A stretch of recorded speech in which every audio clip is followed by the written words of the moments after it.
tassa bhagavata arahata sammasambuddhassa. Good morning, brothers and sisters. Good morning, Your Excellency. Very happy this morning to be sharing again the Dharma. And this morning it will be about Dharma aspirations called the spirit of Vesak. So basically, what is Vesak? Well, in some countries Vesak is a holiday, so kids enjoy it. But what does it mean as a holiday? Well, people become free from stress. People experience a lot less stress on holidays than they do during working days when things are so hectic. But is it also a religious rejoicing? Well, of course it is, because if we think about it, it is a very important religious event for the Buddhist community. It marks the dawn of Buddhism. And what else about Vesak? Is it a festival celebration? Oh yes, of course it is, because it also gives us an opportunity to participate in prayer, chanting and blessing. And in fact, after this particular sharing, we will adjourn to the garden, and there will be Sangha monks who will be doing the blessing for us. And we will also do the traditional bathing the Buddha. And so that is a very rejoiceful event. And is it really a cultural activity? Well, it is, because in different countries it is celebrated in different ways. And in some countries, especially like in Thailand, in Myanmar, and even in some parts of Malaysia, it is celebrated as a very, very big event. In fact, the most important event of the year. And it engages in feasts and festivities. But very importantly, it is a historical event also. What is it about? Because historians have found evidence of the existence of Buddha. Buddha is not an imaginary person. It is someone who has historical evidence left behind and a legacy of his teaching called the Pali Canyon, right, or the Tipitaka. Right? And basically, it means it gives us great inspiration. We are inspired to want to learn something about Buddhism and to do something about it, to change our lives so that we can free ourselves from stress and suffering. And most importantly, it is a spiritual veneration. We are so grateful to the Buddha having come and taught us the Dharma. So it is about veneration and spiritual aspirations, meaning we want to change our lives for the better. From deep down inside, we want to do something. And that's what aspiration is about. This is the big difference between inspiration and aspiration. Inspiration means we see somebody else doing something wonderful. We hear about the Buddha and his wonderful work. We also have seen so many other very compassionate teachers all over the world. We are inspired to follow them. But in following them, we must also feel something inside, that we want to do something with our own lives to change for the better. And this feeling of changing for the better is what we call aspiration. We aspire to improve ourselves, to free ourselves from suffering. So the significance of Vesak, it is a very important event that marks a very important occasion in the history of humanity. It is the arrival of a Sammasambuddha, a perfectly enlightened one who is perfect in all his teachings and all his awakening, and he is in fact the teacher of gods and men. And it all happened on the full moon day of the 4th lunar month, called the Vesak month. Of course, in some other lunar calendar, they call it the 5th month, but basically it happens in the month called Vesak. According to the Sri Lankan calendar, it's called the month of Vesak. And on the 5th day of the full moon day, the 15th of the month, is always the full moon day called the Poya day. And on that specific day, young prince was born, the birth of Prince Siddhartha as a human being, the Buddha to be. And then he became enlightened, so attaining enlightenment as Gautama Buddha, and finally passing into Parinibbana, leaving behind his Dharma. And he said very clearly, because at the time of his passing, moments before his body ended, he was asked by his disciples, so after you are gone, who will be our leader? Who will be our teacher? And he says, the Dharma will be your teacher. If you see the Dharma, you see me. And if you are seeing me, you have to see the Dharma. Basically, he left behind the teachings called the Dharma.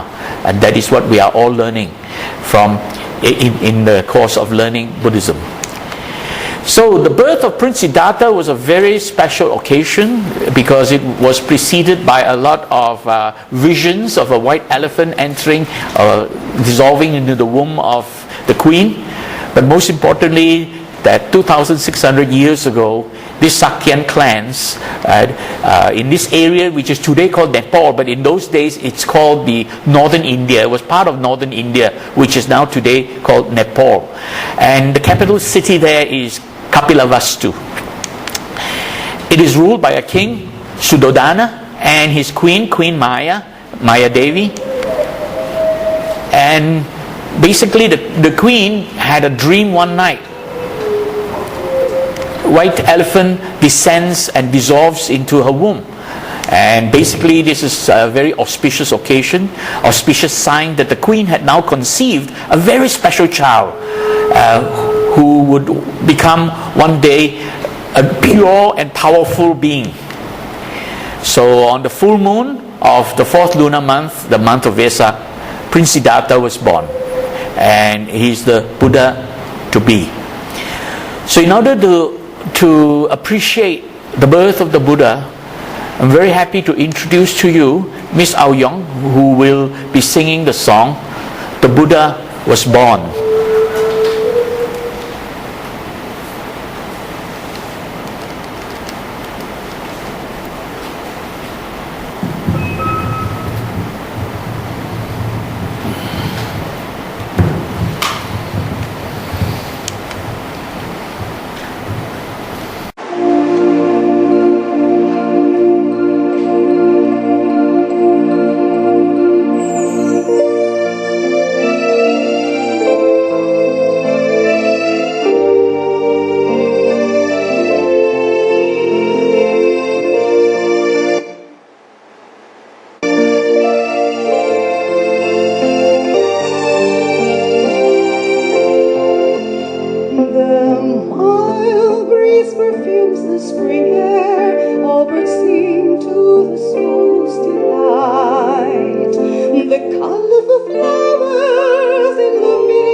there's more to come.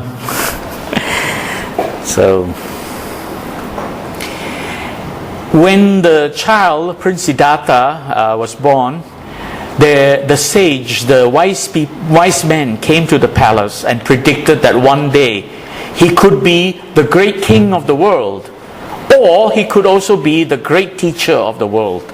And his father, the king, was so afraid that he would become a teacher and leave the house, and wanted to leave the palace, and wanted to make sure that his son Siddhartha inherits the kingdom and rule the world. He protected him from all the hard, difficult things and stressful things in his life. So he was protected from seeing old people, dying people, and suffering. And therefore, he led a very sheltered life. But Prince Siddhartha was a very special person. He was not just an ordinary prince. In all his previous lives, he had been practicing and cultivating and training himself to become enlightened. So he didn't just become enlightened in one lifetime of practice. It was over countless lifetimes in his past. So by the time he was born as a young prince, he had already had this vision in his mind, this idea in his mind, that life is not as simple as what he's seeing. There is something beyond that. So he realized that he needed to find the truth. And at night he left the palace secretly just to go out and take a look at what's going on out there. So he did that several times. During the course of his visits into the town, he saw 4 great signs. And these 4 great signs made him realize a very important thing about humanity has to be solved. First, he saw an old man that is aging. And then he realized, I too can get old and become very old one day. And then he also saw a sick man. And he realized, yes, people can become sick and suffer.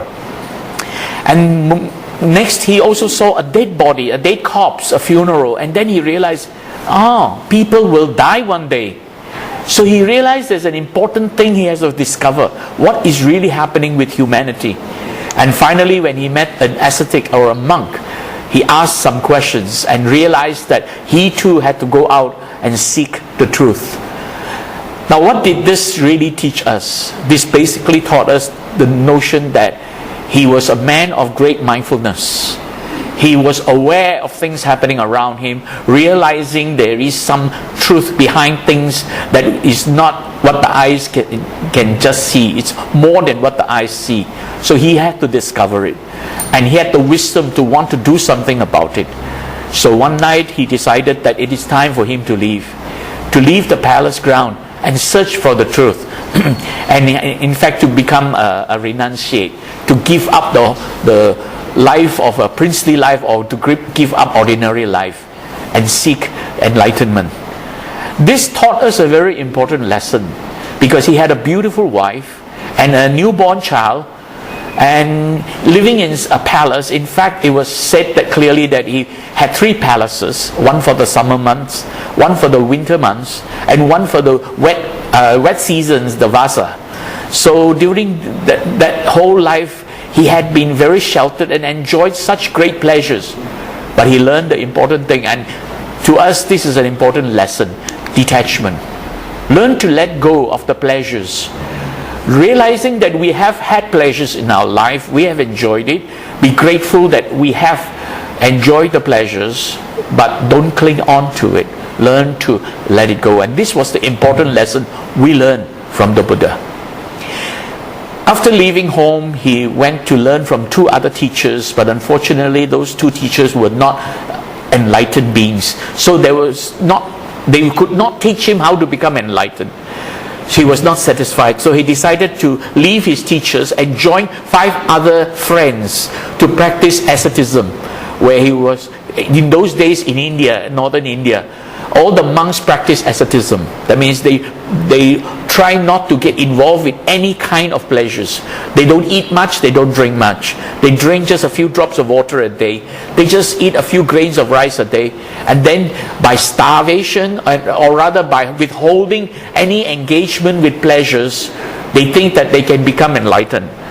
In fact, in that practice, he nearly died.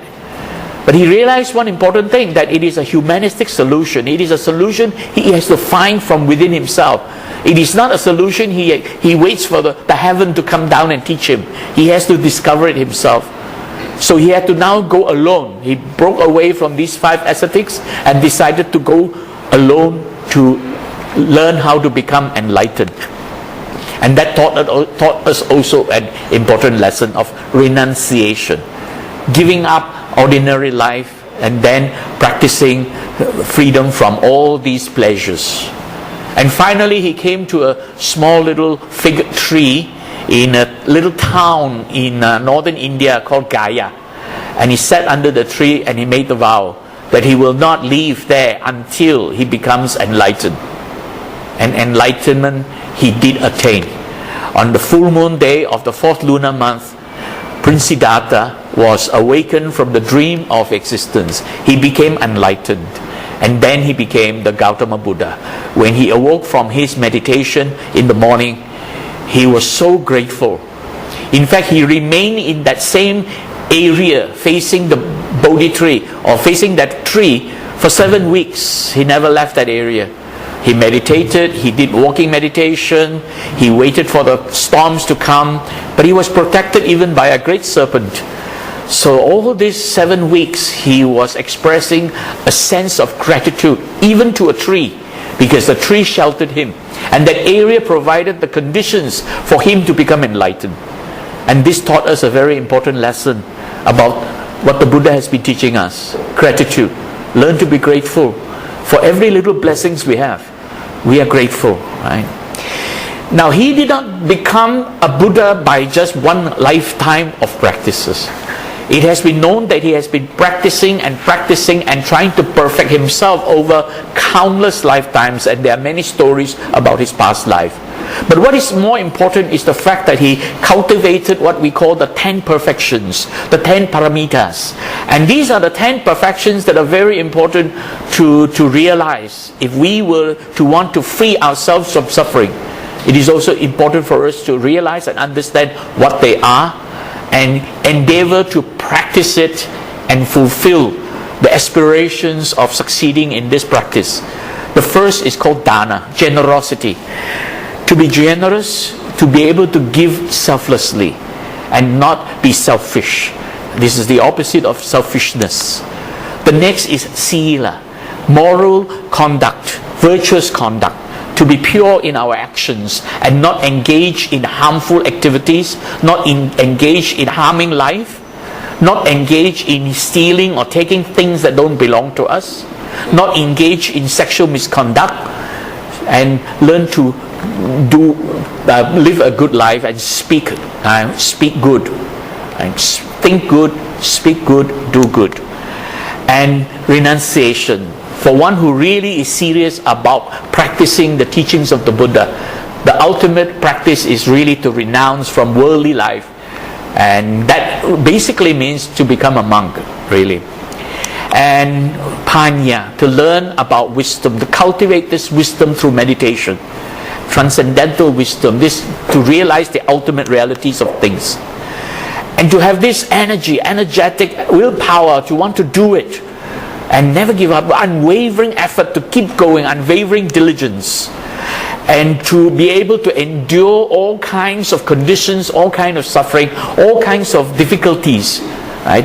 Not to give up just because of small little things, and always be truthful in our speech and our action, purity of expression. Every act we do is done from the heart, from the purity of the heart. When we give because we feel somebody needed it more than us, so we give it to them. Not because, we want merits, we want name, we want to show people how kind we are. None of that. We give from the purity of our heart, realizing that the other person needs it more than us, so we give it away. We don't need this so much. Whether it is food, money, clothing, our time, our services, ourselves, even our body. And to persevere, never give up, and that means really to have this perseverance, this willpower that I will never give up on what I want to succeed in doing. And most importantly now, the most important thing is really about practicing loving kindness and compassion, universal benevolence, to do good, to help people, right? To realize that the world can be a better place if we were to help people, and all of us can live in a happier world. And then we can experience this great happiness and great equanimity, this peace of mind, this mental equilibrium. The mind settles down, free from ill will, free from lust. This is the greatness of the Buddha. He practiced over countless lifetimes in the past, and in the last human life as Prince Siddhartha, he finally became enlightened. That is how great the Buddha is. And we're very happy. Miss Ao Young will now share with us this next song, Great is the Buddha.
I kneel before thee in this grass-field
Thank you.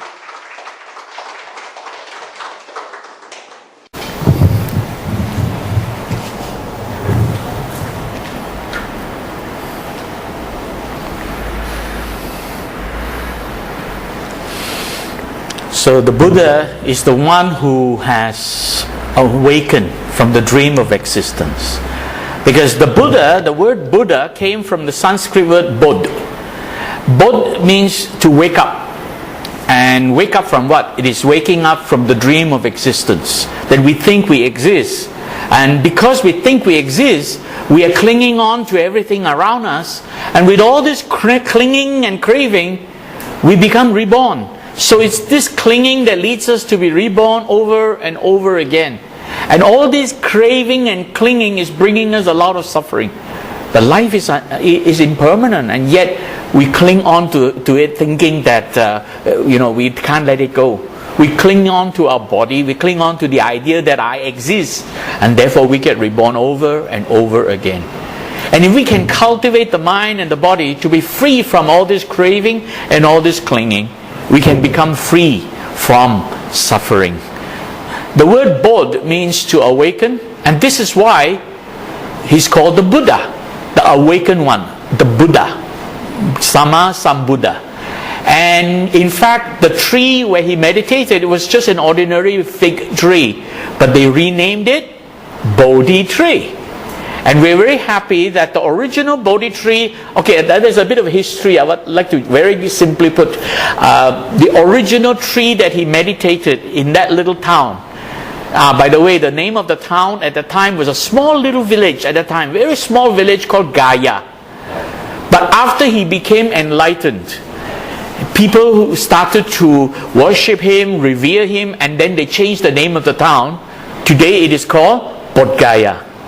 Adding the word Bodh to it, Bodh Gaya, the town where the Buddha became awakened, Bodh Gaya. And the tree that was there, after the Buddha's passing, a few hundred years later, there was a king who worshipped the Buddha, and he went to the tree and worshipped the tree as a symbol of what the Buddha did. And because he did that, he neglected the queen so much that the queen was so angry. She got people to chop down the tree and burn it off. But very fortunately, a couple of hundred years before that, there was a great king in India, Ashoka, King Ashoka. He sent his son to Sri Lanka to spread Buddhism. And then he sent his daughter also to Sri Lanka to spread Buddhism, and they brought along with them a sapling of the original tree. At that time the tree was still around, so they planted it in Sri Lanka, Anuradha. I don't know how to pronounce the name, but it's in that little town, a holy town in Sri Lanka. They planted there and it grew. So by the time they chopped down the tree in India, the tree was lost, but the child of the tree grew in Sri Lanka. And from that child, they took the sapling and returned back to Bodh Gaya some years later after the queen was long gone, and replanted it. So today in Bodh Gaya, the Bodhi tree you see there is the third generation of the original Bodhi tree. But from this sapling in Sri Lanka, they also took one. Very few places had it. I think there are quite a few in Thailand, a few in Malaysia, but they also took one. There's only one in the Philippines, and it was planted outside. That Bodhi tree you see there is the third generation of the original Bodhi tree. And I would like you, when you go down, take a good look at that tree. There is something you notice about that Bodhi tree. It is so full, so green, so rich of color. You can notice, nobody plucked it. There is not one single brown leaf. Every single leaf on that tree is green. So I invite you to take a look at that when you go down. See if you can spot a brown leaf. It is so full and the color is so bright. And look at the leaves. The leaves are so special and so unique. They're not like an ordinary Bodhi tree. An ordinary Bodhi tree is the one over the other side. I don't know where they got that from, but that is an ordinary Bodhi tree. It's not the same as this one here. This is the third generation of the original Bodhi tree. So I invite you, when you go down, to take a good look at that tree and realize how beautiful that tree is. So the Buddha is the awakened one.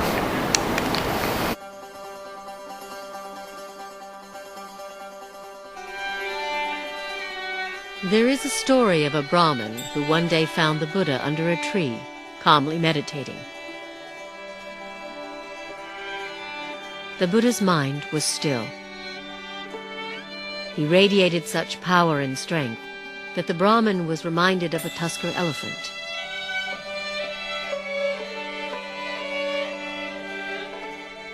The Brahmin asked him who he was. Imagine a lotus that had begun life underwater, the Buddha replied.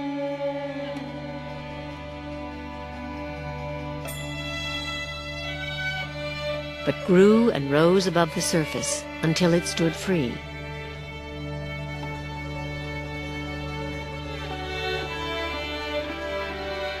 So I too have transcended the world and attained the supreme enlightenment.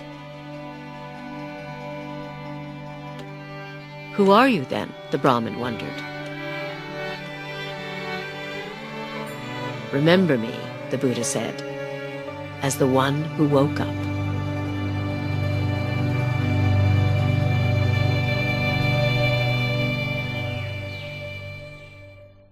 The one who woke up, awakened from what? Awakened from the dream of existence called samsara. This samsaric journey where we are reborn over and over again. The Buddha has awoken from it. And basically, just like a lotus born in the water, grown up in the water, rises above the water, remains unsoiled by the water. So is the Buddha. Born in this world, grown up in this world, rises above this world and remain unsoiled by this world. We live in this world today, and a lot of people have a lot of judgments and separating. You are dark, I'm light. You are Caucasian, I'm Asian, I'm Malaysian. You are Chinese, you are this and you are that. And we start to separate each other. But we don't live in such a world. We live in one world. We are one race. It's called human race. So the Buddha said very clearly, why is there so much hatred between races? Hatred is never appeased or resolved by hatred in this world. Hatred, it can only be resolved by loving kindness. By loving kindness alone is hatred appeased. And this, the Buddha pointed out, is divine law in the Dhammapada, verse number 5. But very importantly, as Buddhists, what then is the real spirit of Vesak? What is the true spirit of Vesak?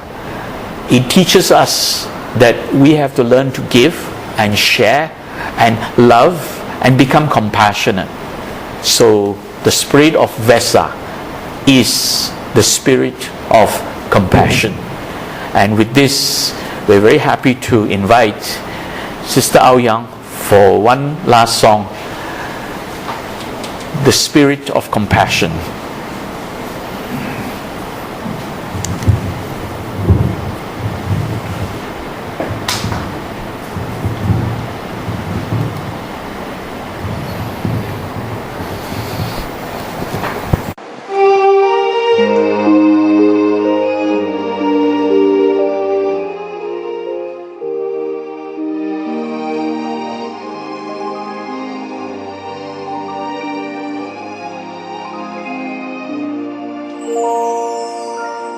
The crises facing humankind have become more numerous and acute. People have an infinite capacity for degeneration if left unawakened and unmindful of discipline. People today are simply falling ever downward. Unless we stop now and think and completely change our way of living, we will certainly destroy ourselves. Human nature can change for the better. For from the beginning of the universe, everything in the world was equal and at peace. We we see with our eyes and physical forms become illusory. We may see large and small, appearing and disappearing, things different and changing in every way. Before our eyes, we see only the apparent forms. The fact is, at the root of everything, there is a world of one likeness, where everywhere is the same, where people live in unity, like brothers and sisters sharing the same life. When human beings enjoy coexistence and mutual prosperity, respecting and loving one another, great happiness and harmony will be achieved in the world. We willfully calculate loss and gain, act wrongfully, and cultivate unwholesome thoughts, thereby bringing all manner of misery upon ourselves. Much of our experience of life is based on assumptions and perceptions that are contrary to reality. We should see the real aspect of all things, to achieve perfection of character through body and through mind, and to work for the salvation of mankind, to try to be better people, to show our gratitude, to do small kindness, to drop a single good word are part of the way to achieving perfection of character. The willingness of self-cultivation through personal practice is the way to achieving salvation. This potential is within all of us.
And with that, I end my sharing. Thank you very much. Thank you, Ms. Bao Yang.